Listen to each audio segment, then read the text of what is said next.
When things are not going as you planned, don't let your ego stand in the way, because no one person knows what change should look like, can look like, how it can happen.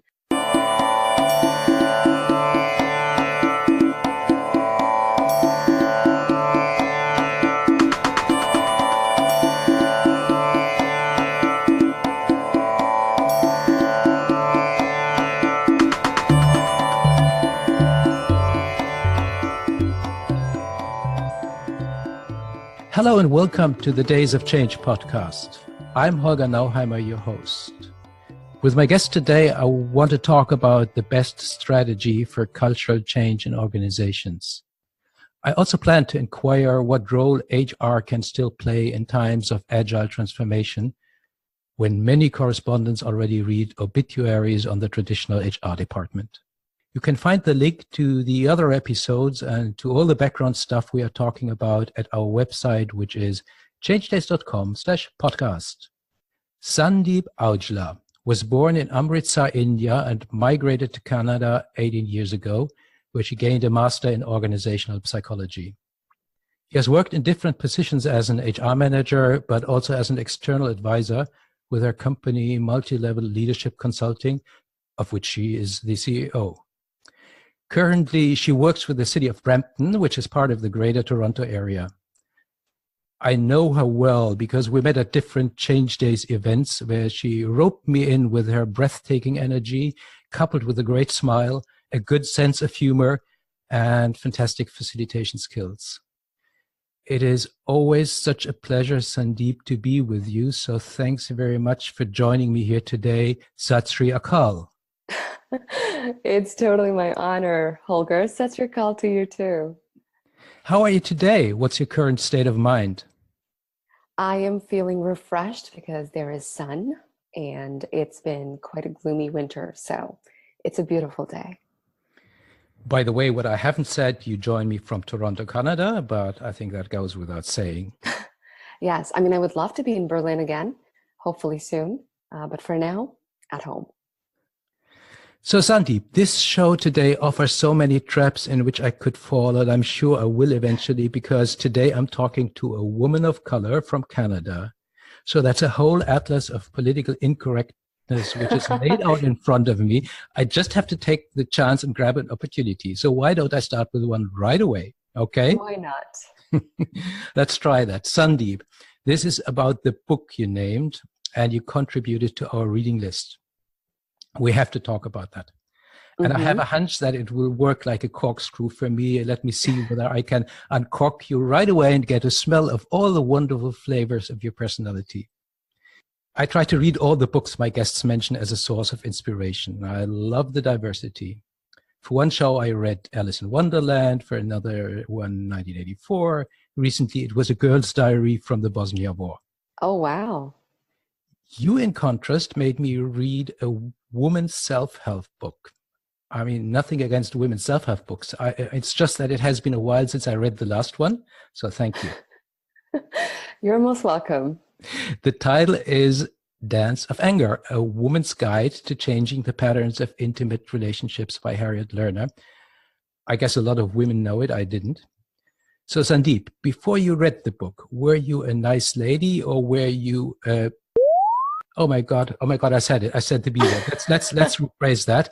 But Harriet Lerner asks exactly that question. Are you a nice lady or are you a person who suppresses their anger?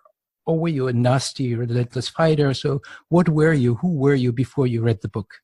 Yeah, you definitely said it right. No punches held back in this podcast. Before I answer that question, I do have to say this. So Dance of Anger is, even though Harriet Lerner, the author, actually writes for women, the book is not just for women. It is for any human being that is trying to make the best use of this emotion, the single emotion that all of us experience, anger. But what is fascinating is, as a woman, there is definitely the additional stereotype of how the expectation of, at least the society's expectation of how women would deal with anger, how they will present anger. So the answer to your question, Holger, I would say depends on who you're asking. One of my gifts is courage, so I definitely don't hold back. But does that make me a bitch? I'm not, I would disagree. I think there are ways to share and express anger that are productive, that are respectful. It's my job every single day to say things that somebody is not saying. And there are many, many times that I do get infuriated either because of a lack of process or a wrong process or different approaches. But how you handle or how you use that anger to actually create positive change, that's where I commit. And that's why I think one of the gazillion reasons, this is a book that I found 5 years ago, and I read it every year. And I think if I had to name only one book, this would be it. This, if I can get the lessons from this book applied in my life, I think I would have lived the best possible life I could. In which way did that book transform you? Well, I found it at the worst time in my life. And I was struggling to make sense of why some things had happened. There was profound anger. There was also the victim mentality of why me. There was a lot of anger. There was anger directed outside, directed inside. And yet I didn't have any answers about how do I move forward from here. Reading the book was an opportunity in reflecting both inside and outside of how I had enabled some things to happen that probably led to the consequences it did. At the same time, accepting so many things that I could not have ever predicted and making peace with that. And thirdly, I would say it provided me, because Dr. Lerner, she's a psychologist, it provided me insight into understanding the role of our first family. And by that, she means the family that you're born into, and how those relationships, whether you mend them or not, have a direct impact on who you become and how you deal with situations over life. So it helped me understand the context in which I was, and that was profound. Then let's get into a time machine and go back to your roots. And I hope, again, I don't fall into any cultural traps. As I Don't said, worry, I'll pull you out. thank you. As I said, you were born in India. Tell us about maybe your childhood, where and how were you raised? So I'm the oldest of three kids, and both my parents are completely atypical as compared to the Indian stereotype, except for, of course, when it came to making recommendations of me pursuing medicine or engineering. Besides that one piece, they were the most atypical, open-minded parents as per the Indian society, or at least the culture that I was surrounded by. It was a very warm and a very, very egalitarian household. I think it nurtured my courage and my personality as a person that I am today, because I never felt that there were any barriers. I thought everything that I need to succeed in life is within me. And there was profound love and compassion between my parents. And to grow up watching that, thinking that's the norm, was very encouraging, created different ideas about the world. I was involved in sports growing up. I played basketball competitively, which was also not very typical for the opportunities that girls were commonly presented with. So every experience I had created a very unique narrative for me about what was possible for me. And it was only later in my teens that I began to understand that it's a privilege to actually have that mindset and those opportunities be presented to you. Because in India, you're not, you're presented with that reality every single day. The divide between the rich and the poor, and how life could be very different born in a different family. So one of the things that became a mantra for my life, even as a child, was the sense of gratitude. I am beyond grateful. And I think it's also aligned with my spirituality and my religion as a Sikh, to know that it's a gift. All of this is a gift. So I absolutely could not be the person I am if I think I were to be born in a different household. Sure, there are genes and there is personality and culture, I am forever grateful for the privilege to be born in the family that I am. And of course, as you can tell, I have a high regard. They are some of my favorite people. So my first family is actually one of my greatest gifts. So then you are now a Canadian, but in which traits would you say you still have a lot of your Indian roots and Indian culture inside? Wow, that's a very good question. We Europeans used to ask such questions. We are so stubborn with our national fixation. We are always interested about other people because here in Germany, people have so much difficulties to imagine really a multicultural society. And I'm infected by that, although I'm trying to escape, of course. So maybe you have an answer to my question. Well, a couple of things come to mind. One, I guess, would be my cooking, and because I love to cook and I love flavorful spices and what have you. So you definitely find the Indian in that. And the second would be just the love of family and finding every opportunity to bring, the larger family together and spend time together. I'm not saying that's unique just to Indians, but definitely something that I'd say is borrowed from that heritage. How much would I like to continue talking about all those personal issues with you and skip the whole change management crap? I think I need to become more courageous with my show, but fair enough. Let's go slowly to the topic. And maybe a transition is when you migrated to Canada, you had to undergo a cultural change. Tell us about that. So I was expecting to go through a cultural change, and I was really surprised that I did not meet my expectations at all. I moved to Canada at a time when it was already extremely diverse, and I moved to a town called Etobicoke, and the specific part of Etobicoke, which is extremely diverse in terms of race. And the most predominant color, I would actually say, that I saw in high school was people from mostly South Asian countries. So I actually thought, really, this is no different, except for the snow, because I migrated on New Year's Eve and there were banks of snow everywhere. So I was actually quite surprised that it did not feel like a cultural shock until, of course, the summer came and there were more opportunities to travel, and not travel far, but just get outside of the community and see that there is a lot of diversity. And the best part, I would say, is hundreds, I couldn't even keep count or track of the countries that people were from and the languages they spoke. It was fascinating. Let's talk about cultural change as a subject which you are kind of mastering. It's your profession to help organizations and communities to change. Before we go into specific examples of your work, I would like to hear from you, what is actually organizational culture? I have my own take on that. I have my own model and ideas about organizational change, but how would you define organizational change? So, to your first part of the question about how I see what the organizational culture is, if I were to simplify it, it's how you experience it.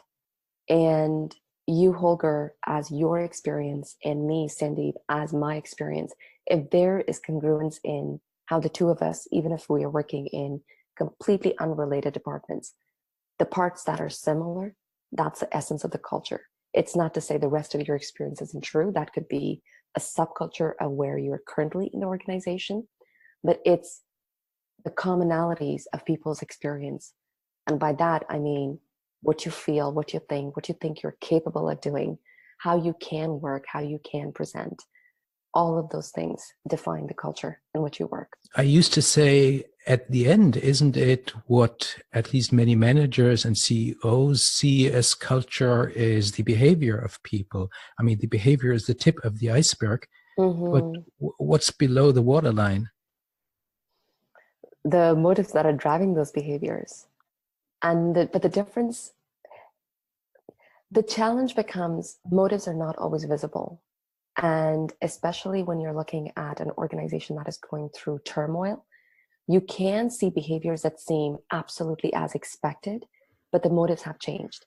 For example, working with an organization right now that has gone through significant change in leadership, the safety is gone. You can feel it viscerally.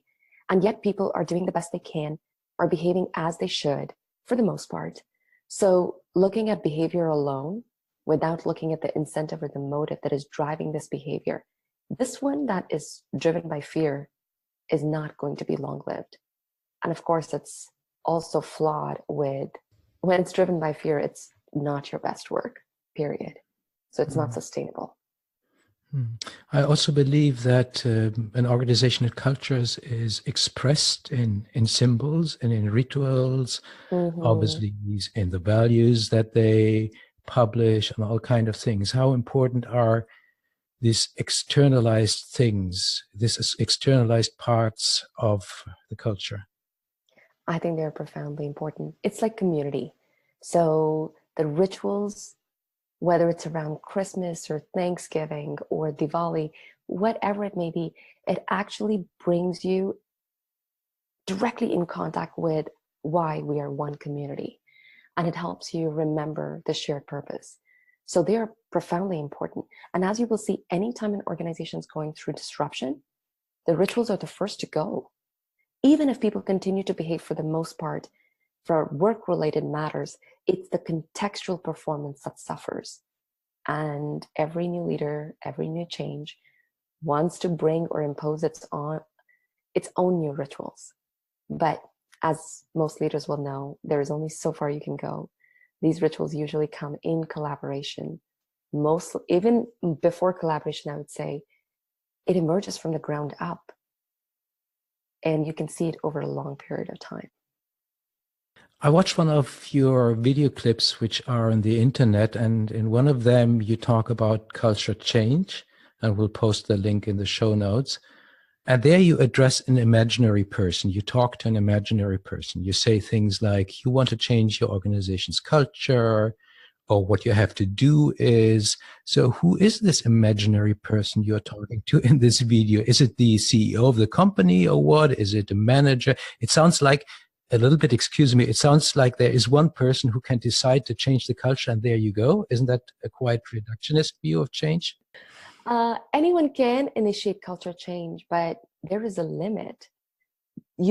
I don't think culture change can happen without the support from somebody who has the influence to let that change happen. I'm recently part of an organization where I was empowered to create change for a vision that a lot of people had expressed interest in, wanted. There was just a lack of systems and ability, or opportunities, I would say, not ability, to enable that change to happen. Compare that to same people for the most part, but a different vision because there's a different leadership and a different idea of what the culture should look like. And even with the same recipe, you can create the dish that you originally had the ingredients for. So the answer of who can create culture change is not one person, but even though it requires everybody for the most part, or at least a critical mass, it cannot happen without the support and direction from the top. Why do you think so many organizations now cry for cultural change? And what situation are we in? I mean, probably we had that before 10 or 20 years, but I've never heard it so frequently that organizations call for cultural change. What's the situation? Part of it could be fad. I mean, we go through so many hip and happening ideas. But I think one of the most common narratives, at least in the last 5+ years, has been from a strategy perspective, you want the organization to be dynamic. So we no longer can have a strategy or a strategic plan that's 5 years out, and it will guarantee organization success. It will be competitive as compared to industry competitors. It's only when you have an organizational culture that has dynamic capabilities that you can warrant that the work will be done in a way that will be hard for competitors to copy. So from a strategy perspective, that's one incentive why they feel, or organizations feel, that in order to stay in business, one very strong lever that they have is to create a culture that is very strong and nimble so that they can move and have impact.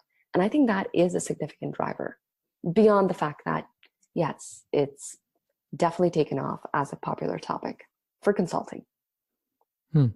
So let's imagine we talk about a company which has been around for some time, maybe 40 years, 50 years, 60 years. Actually, 20 years is already enough. And has an established culture which has grown over time. How realistic is it actually?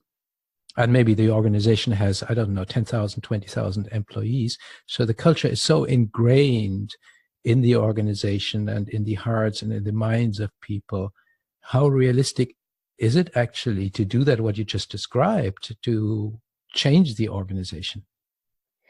The only example, the real life example that comes to mind for your hypothetical example is an organization that is actually a multinational with headquarters in Toronto, or not Toronto, it's Kitchener, but it's close to Toronto.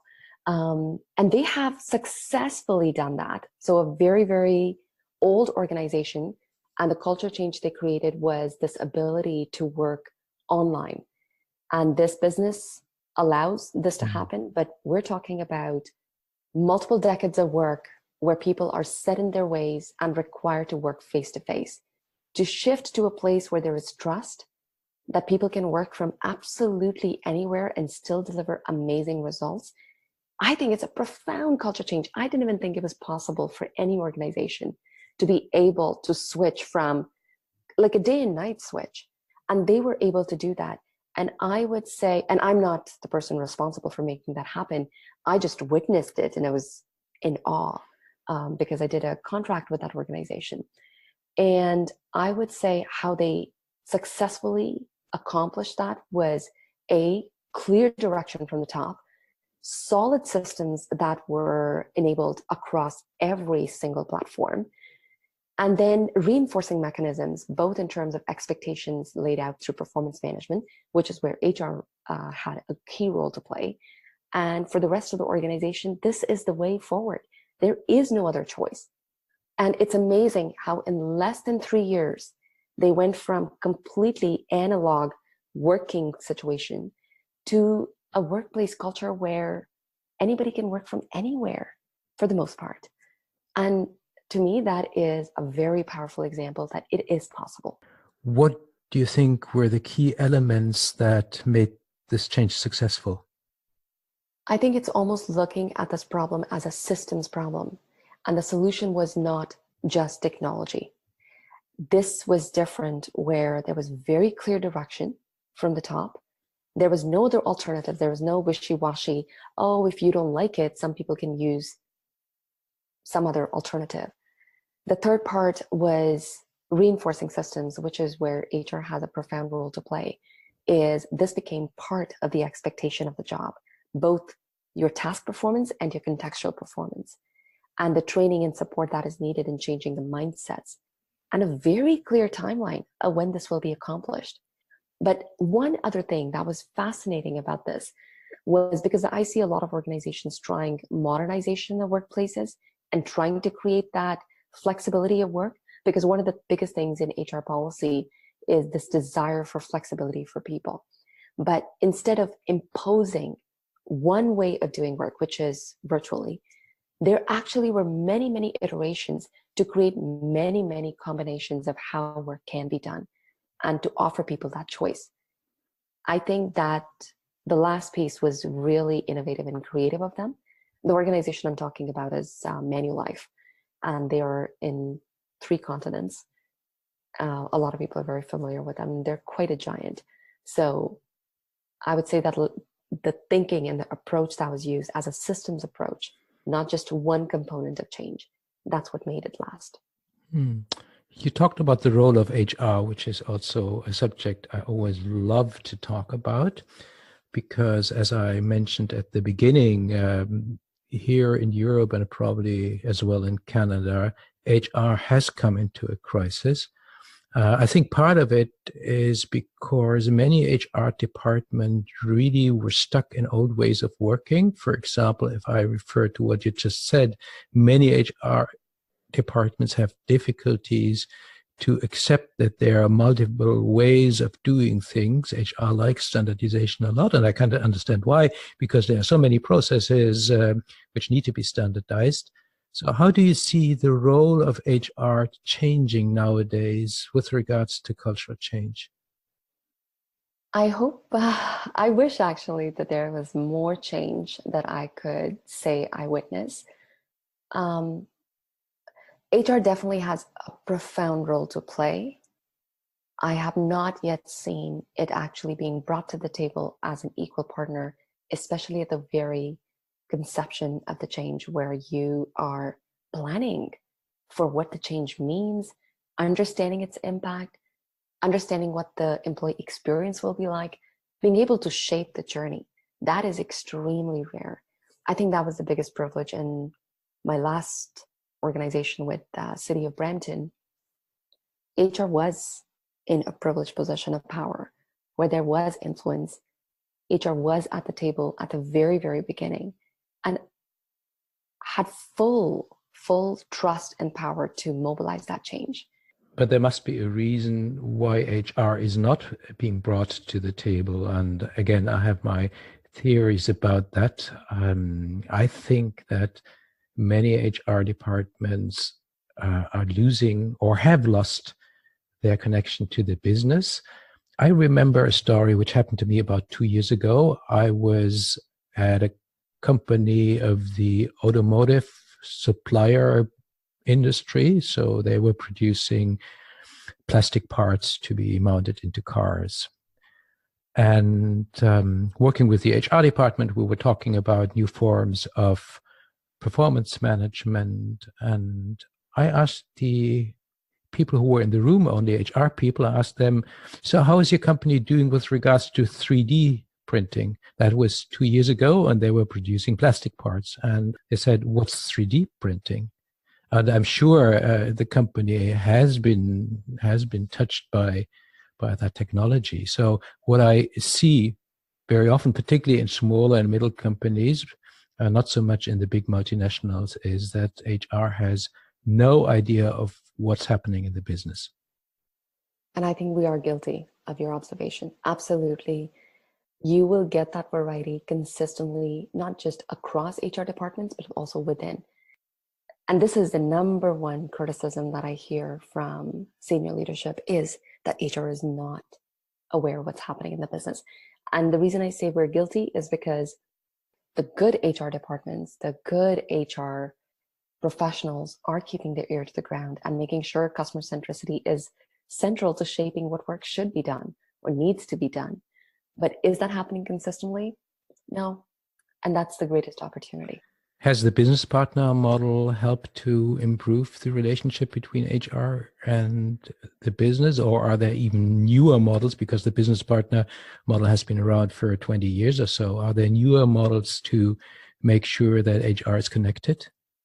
So great question. And I think this continues to be another opportunity, but business partners have helped, I think, in a very meaningful way in establishing credibility and direct impact with departments.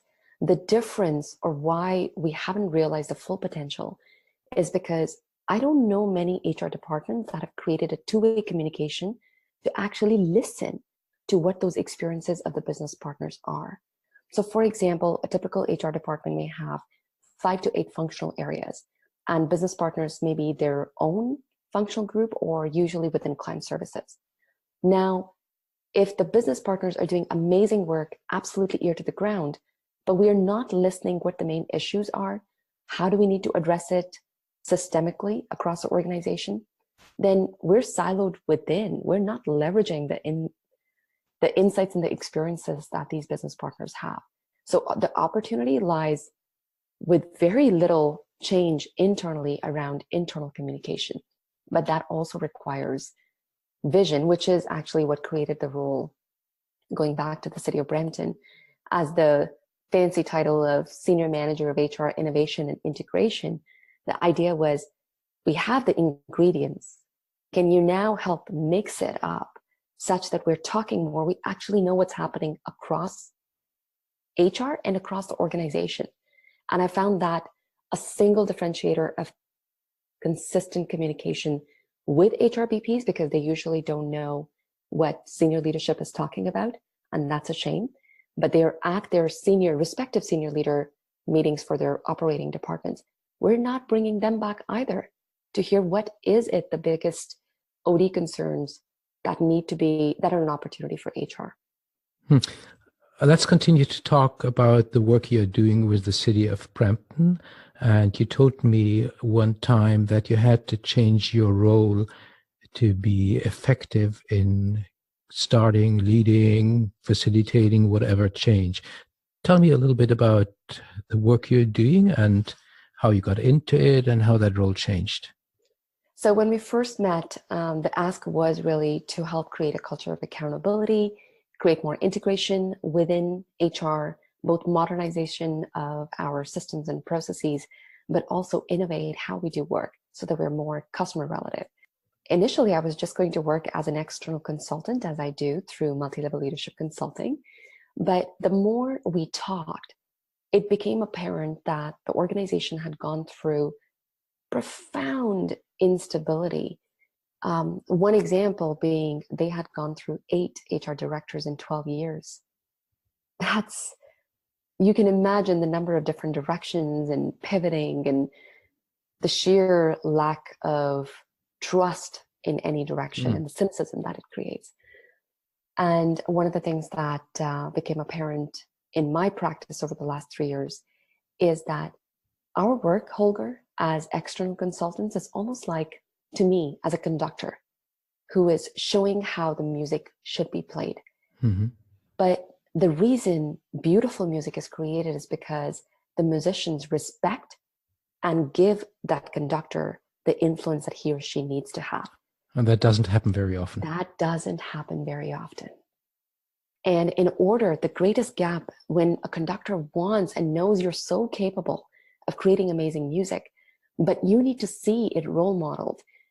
It's not the same. The musician needs to see another musician and not the conductor.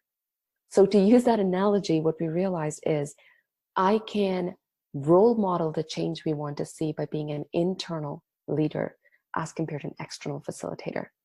And as a result, I took the job as the senior manager of HR innovation and integration.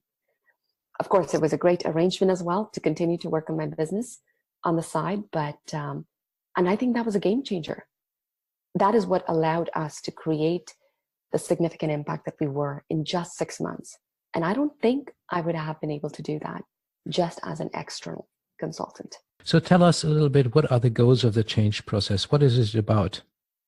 There were multiple goals, and so we did prioritize them around modernization. There were several initiatives, such as our policies, some of our processes that are quite antiquated and required a vision of how can things be done differently in a more efficient and effective way.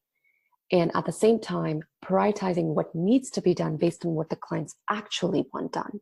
So one of the first things that I did at the organization was multiple stakeholder meetings with leaders across different operating departments and did a basic need assessment of the needs that cut across the enterprise and those that were critical but were very specific to certain operating departments.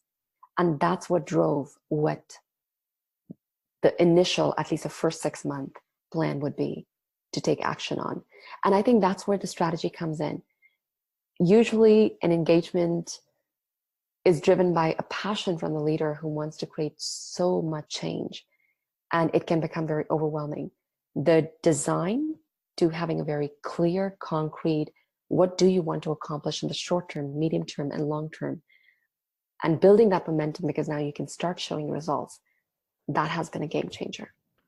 What about resistance? Usually what you expect in changes in public organizations, particularly in community, in municipalities, is a lot of resistance to doing things differently. Did that happen? Mm-hmm. Absolutely. Absolutely did happen. What did help was, for the most part, there was shared intention that something needs to be different because the current state isn't working. So at least that bound the group together. The second part, which is my common strategy, whether I work as an external consultant or internal, is looking for the key influencers. And instead of investing my energy in creating change with 70 people, I will invest it probably in 5. And I was very blessed to identify those people early on. And they really mobilized the change. And did the resistance stop? No, but it was lesser. And when resistance was really strong, that's where the senior leadership support helps, because this is not a fad. This is the new state of affairs, and you have to come on board. The idea is, if this is not the new way, then that is something we will have to address to figure out whether you fit with that way or not. And as unfortunate as that is, sometimes that is the only way out. Is there are people who will never come on board. So what are your 5 main recommendations for a company which wants to embark on change in their organization? The first recommendation would be alignment with the people who want the change. If it's one person, hopefully the person has enough influence. And the reason I'm not saying power or title is because I have seen mobilizers at different levels in the organizational hierarchy. So the first thing is the person who's initiating change, or the team who's initiating change, must have influence in the organization. If they don't, that's a whole other slew of recommendations of how to get there. The second would be getting clarity and support. And that requires understanding how much time and energy the change actually will take. The third is very quickly starting to identify who the key players would be. You want to initiate change, but you may not be the right person to mobilize or create that momentum. And stakeholder interviews with right people across the organization, these names will emerge. Fourth, getting agreement, and that's where the senior leadership comes in, about when you're presenting the strategy and what investment you need from these change agents, you have to get an approval for that. Because now you no longer can work from the sidelines, and you need head-on MRPs working on these initiatives. And the fifth would be the reinforcing mechanism. There has to be a systems thinking approach, looking at feedback, keeping your ear to the ground, and pivoting as often as needed. And that's why trust is so essential. A pivot cannot be seen as a failure. A pivot is the essential element of agility. So I think those are the 5 things I would say are critical for change success. Is there one sentence which summarizes your philosophy on change best, which comes to your mind? The one sentence that comes to mind is also a book I would recommend. It's called Ego is the Enemy. And I would say that to the leaders, I would say to people going through change, and I say to myself, because when things are not going as you planned, don't let your ego stand in the way, because no one person knows what change should look like, can look like, how it can happen. So one sentence would be, ego is the enemy.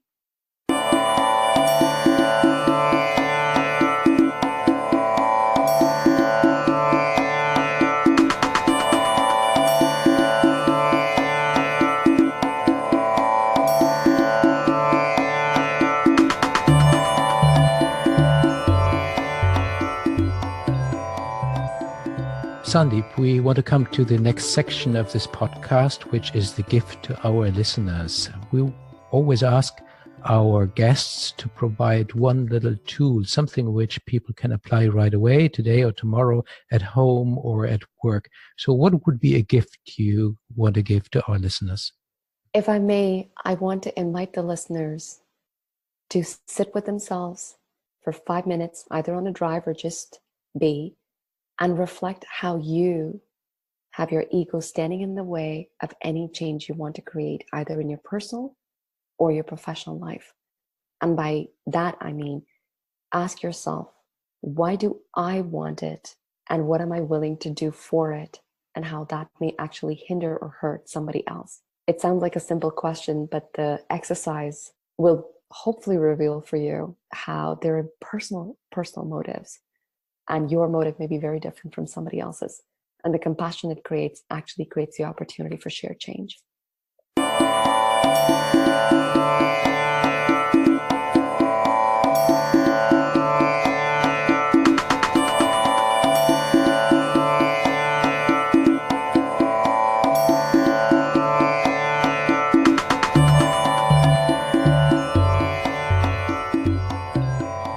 Sandeep, in the next section, I want to ask you to give me a number between 1 and 70. And I have 70 questions in front of me. And I will ask you the question which corresponds with the number you give me. So between 1 and 70, what's the number? 10. What are you interested in that most people haven't heard of? I am very fascinated with Sikhism and the Holy Scripture. And the only reason I don't think a lot of people have heard of it is because it's a different language and accessibility. So I think I would go with that. So the Holy Book is a very long scripture and a culmination of sayings and recommendations and prayers from multiple gurus. There are 10 in Sikh religion.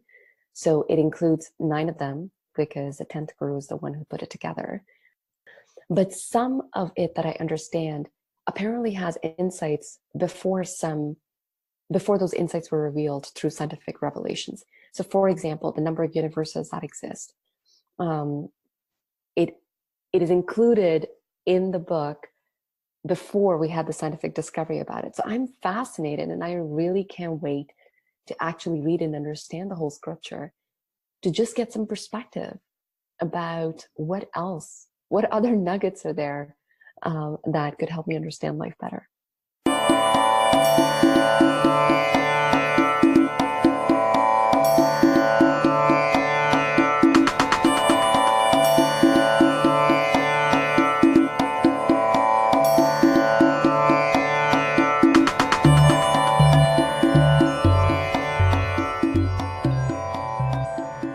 We have a Spotify playlist with music, which is contributed by all our guests. And it's, again, very, very diverse. We have a fantastic selection, and I'm not quite sure whether it really serves a party, but there are so many different and interesting songs, and all tell a story. So I would like to talk about the songs you suggested for our playlist, and our listeners can find the link to our playlists on our website, which is changedays.com/podcast.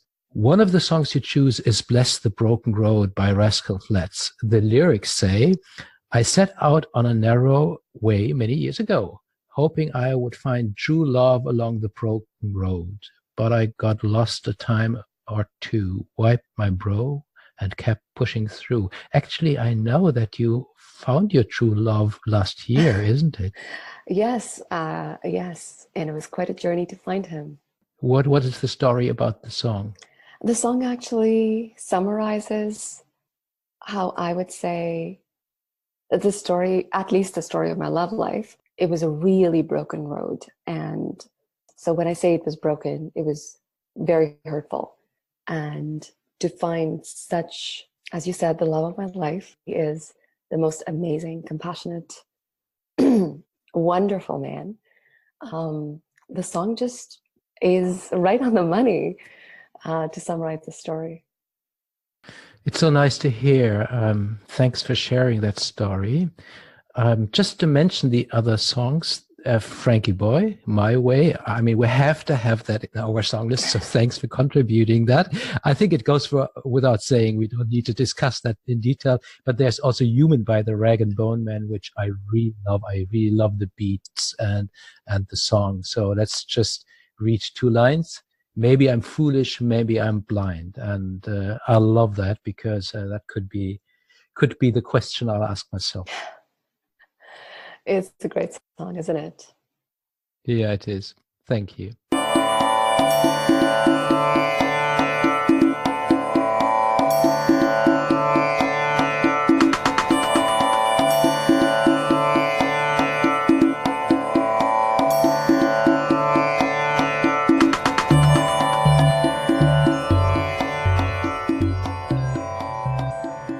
You have been a facilitator at both the Berlin and the Toronto Change Days.